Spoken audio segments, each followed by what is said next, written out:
Ngeri-ngeri, sebuah rudal menghantam taman bermain. Bukan fasilitas militer, bukan markas rahasia, tapi tempat anak-anak seharusnya tertawa. Dalam sekejap, Kryvyi Rih berubah jadi panggung horor. Dan dibalik semua ini, dua klaim yang bertolak belakang. Rusia bilang mereka serang pertemuan rahasia NATO Ukraina, tapi buktinya restoran masih berdiri sementara warga sipil bergelimpangan. Lalu di mana Amerika? Trump cuma angkat bahu. Zelensky makin tercekik. Apa yang sebenarnya terjadi? Serangan dan klaim yang berbenturan. Rusia, si ahli serangan presisi, klaim mereka baru saja jadi pahlawan di Kryvyi Rih. Katanya, mereka bubarkan pesta rahasia NATO Ukraina di sebuah restoran. Hasilnya, 85 personel musuh tewas. Tapi tunggu dulu, kamera restoran itu malah memperlihatkan suasana damai sebelum rudal jatuh. Tidak ada seragam NATO, tidak ada tank tersamar. Yang ada cuma pengunjung yang mungkin sedang pesan sup dan roti. Tapi ya Rusia memang jagonya masak data. Klaim 85 tentara NATO tewas. Nah, buktinya cuma 19 warga sipil yang jadi korban. Rudal presisinya malah nyasar ke taman bermain. Atau mungkin sistem targetingnya lagi error. Atau ini emang skenario sadis mereka. Zelensky versus dunia yang bungkam. Zelensky, sang presiden yang wajahnya sekarang lebih muram dari meme I'm tired boss, udah sampai di titik puncak frustasi. Ya bayangkan, kamu setiap hari minta bantuan ke tetangga buat padamkan kebakaran rumahmu, tapi mereka malah sibuk debat warna selang apa yang mau dikasih. Nah, Ukraina sekarang persis kayak gitu. Bridget Brick, duta besar Amerika Serikat buat Ukraina, cuma bisa nge-tweet, kami ngeri lihat serangan ini. Wow, penting sekali. Kalau kamu lapor ke polisi, Pak, rumah saya dibobol maling. Terus polisinya bilang, waduh, saya turut prihatin ya. Lalu nggak ada tindakan.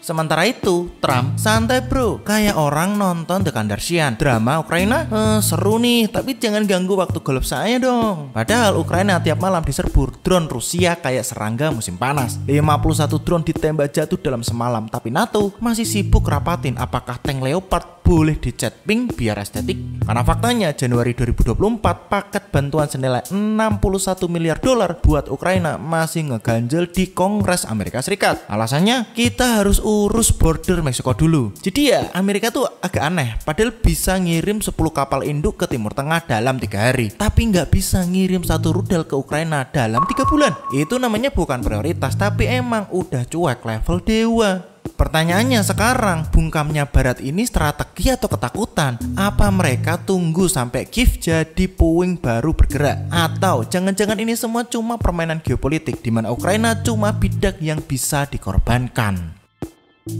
Apa motif Rusia? Tapi inilah pertanyaan yang bikin seluruh intelijen Barat geleng-geleng. Kenapa Rusia tiba-tiba jadi lebih brutal? Rudal-rudal mereka sekarang menghantam apartemen, mal-mal, bahkan taman bermain. Seolah Putin sedang bermain dengan nyawa manusia sebagai target. Nah sekarang Trump officially jadi presiden Amerika Serikat. Dan prediksi Putin ternyata benar 100%. Bantuan militer Amerika Serikat buat Ukraina dibekukan. Negosiasi damai?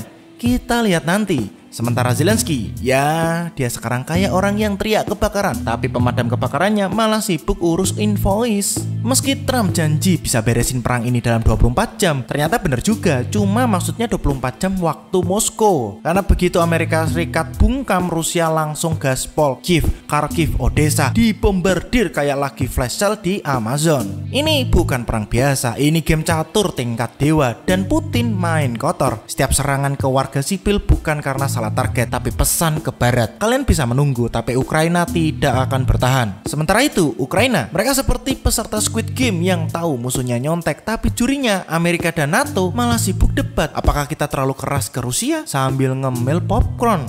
Barat terjebak dalam lingkaran setan. Setiap kali Rusia serang, mereka keluarkan kecaman keras. Lalu Rusia serang lagi dan mereka keluarkan kecaman lebih keras. Wow, sangat efektif sekali. Cuma bilang kami mengecam, anak TK juga bisa. Sementara itu, Ukraina harus bertahan dengan amunisi yang kadaluarsa dan senjata dari era Perang Dingin. Ini kayak disuruh tinju melawan Mike Tyson di waktu prime, tapi tanganmu diikat pakai tali sepatu. Jadi ini bukan hanya perang Ukraina, ini ujian bagi dunia. Siapa yang benar-benar peduli? Jadi apa arti semua ini? Pertama, Rusia sedang uji nyali Barat dan sejauh ini mereka menang. Kedua, Zelensky makin sendirian, sementara Trump lebih peduli tarif barunya daripada rudal di Kryvyi. Terakhir, PBB cuma bisa keluarkan pernyataan keprihatinan, kami mengecam. Balik lagi, sangat efektif sekali. Tapi kalau menurut kalian, apakah Amerika Serikat sengaja bungkam? Atau ini semua bagian dari strategi besar? Share opini kalian di kolom komentar ya. Dan jangan lupa untuk like, share, dan subscribe Relung Nalar. Karena dunia ini terlalu absurd kalau nggak dibahas dengan nalar. Terima kasih udah nonton, dan ini Relung Nalar.